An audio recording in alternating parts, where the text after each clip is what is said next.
Christian Delporte est historien, il est professeur à l'université de Versailles-Saint-Quentin. Il publie un livre sur les débats politiques, ces émissions qui ont fait l'opinion. Si on parlait avec Christian Delporte. Christian Delporte, vous publiez début mars chez Flammarion un livre consacré aux grands débats politiques. Vous sous-titrez ces émissions qui ont fait l'opinion. Alors évidemment, les deux grands débats auxquels on pense, c'est les débats Giscard-Mitterrand de 74 et 80. Est-ce que, comme vous le dites dans votre sous-titre, ils ont fait l'opinion?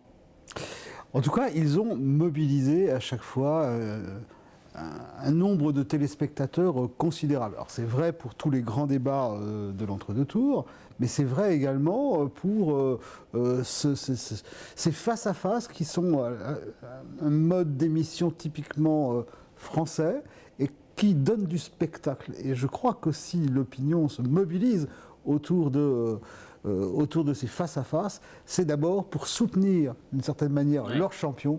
Oui, il y a les convaincus qui regardent. Il y a les convaincus, il y a. Vous savez, je crois que les débats, c'est en grande partie de l'adrénaline et des cœurs qui s'affolent. Ouais. Et on a besoin de ça. Voilà. C'est un rite initiatique, d'une certaine façon.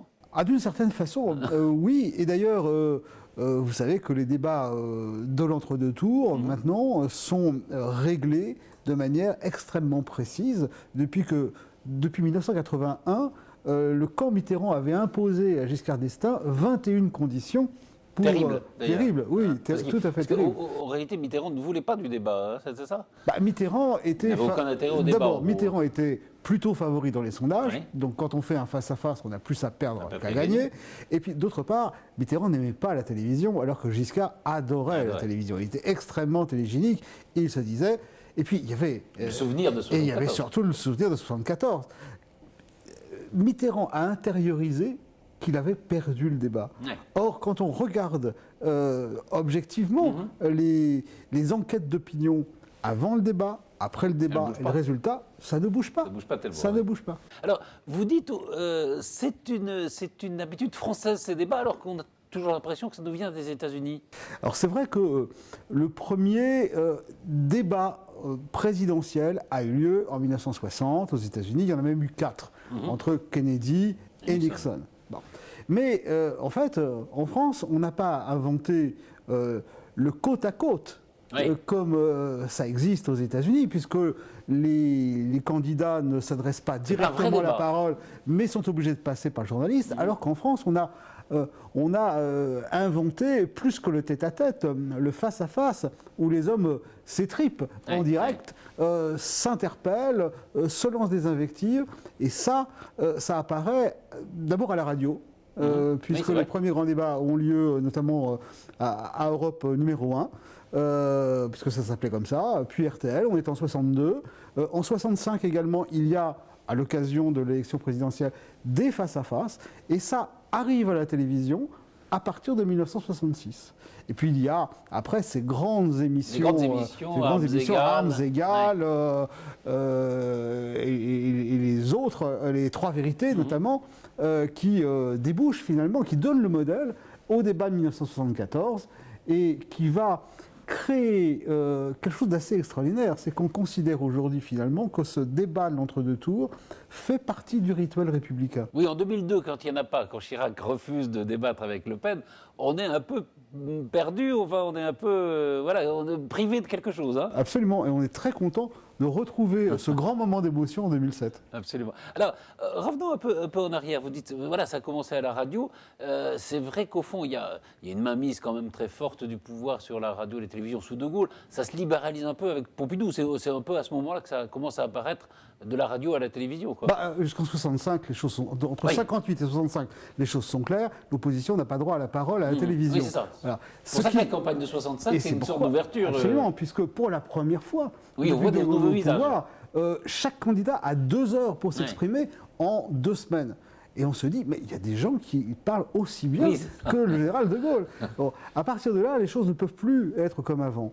Et donc, plutôt que d'interdire à l'opposition de s'exprimer, on va la mettre en opposition avec la majorité dans le cadre de débats. Mais on va y aller très prudemment. Très prudemment, parce que il y a les premiers débats en 66, mais dès 67, on dit on arrête, c'est trop dangereux. Et il faut attendre Pompidou et surtout Chaban-Delmas. Et Chaban qui libéralise un peu les... Qui libéralise l'ORTF. Pour qu'enfin il y ait une parole qui se libère à travers ces émissions régulières toutes les semaines qui attirent beaucoup de public, Armes égales, Les Trois Vérités, etc. Au fond, il y avait presque plus d'émissions politiques tout au long de l'année, si je peux dire, qu'il n'y en a aujourd'hui. Aujourd'hui, c'est assez concentré pendant les campagnes électorales, mais il y en a peut-être un peu moins, non? Il y avait moins ces rendez-vous réguliers. Il faut dire également qu'il y avait moins de chaînes de télévision, ce qui n'a échappé à personne. Donc évidemment, ça drainait quand même beaucoup de téléspectateurs. Mais c'est vrai que des grandes émissions régulières à 20h30, des émissions politiques, il n'y en a plus, je veux dire, parce qu'aucune chaîne ne prendra le risque d'avoir une audience réduite par la présence même de politique à la télévision. Alors il y a des grandes surprises dans ces débats, armes égales, par exemple un débat de fer Edgar Faure, où tout le monde dit Edgar Faure va gagner, il est beaucoup plus fort, et finalement le gagnant n'est pas toujours celui qu'on attend, quoi. Et oui, c'est pour ça que ces débats ressemblent à des matchs. Il y a le favori, il y a le challenger, et puis de temps en temps, le challenger bat le favori. Et c'est ce qui se passe notamment dans ce fameux débat que vous évoquez entre Edgar Faure et Gaston Defferre en 1973. Defferre est quelqu'un c'est un résistant, qui évidemment ne crève pas l'écran, alors que Edgar Faure, c'est quelqu'un de très à l'aise. Il pense effectivement qu'il va balayer d'un seul coup son ami, parce que dans la vie ils sont plutôt amis, Gaston Defferre, et puis en fait pas du tout. Mais il y a un autre cas plus intéressant, c'est en 71, le premier débat entre Chirac et Marchais. C'est la première intervention de Marchais à la télévision, c'est la première intervention de Chirac. On pense que le brillant énarque va balayer l'apparatchik Marchais, et encore une fois, ça ne se passe pas comme ça. Donc vous voyez, il y a du spectacle, il y a de l'inattendu, et c'est pour ça qu'on aime les débats. Alors il y a évidemment celui dont tout le monde se souvient, c'est celui avec Maurice Clavel, Messieurs les censeurs, bonsoir, alors, qui n'est pas typiquement un homme politique, hein. C'est un philosophe, c'est un penseur, c'est un intellectuel. Parce qu'en fait, dans les années 70, le débat, le face-à-face est tellement apprécié qu'il n'y a pas seulement un face-à-face entre hommes politiques, mais également des intellectuels ou des hommes de culture. Alors, et dans ce débat-là, c'est le débat qui n'a pas eu lieu. Puisque Clavel est parti en claquant la porte, tout simplement parce que dans cette émission, avant le débat proprement dit, il y avait un film, et ce film était fait en fait par l'invité. Voilà, bon. Et là, il avait été un petit peu censuré. Et il a été un peu censuré, on a supprimé un mot, il ne l'a pas supporté, il est parti, et dans la presse, c'était formidable, parce qu'on ne parlait que de ça. Ah oui, et on en parle encore. Enfin, je veux dire, ça repasse assez souvent dans les archives télévisées. Alors, il y a les débats entre hommes politiques, et puis après, il y a des émissions aussi comme L'Heure de Vérité, où il y a des face-à-face entre les hommes politiques qui sont invités et puis les journalistes. Oui, bon, il y a l'interview, mais l'interview peut se transformer en face-à-face, surtout lorsque l'homme politique cherche le face-à-face avec son intervieweur. Et peut-être également parce que l'intervieweur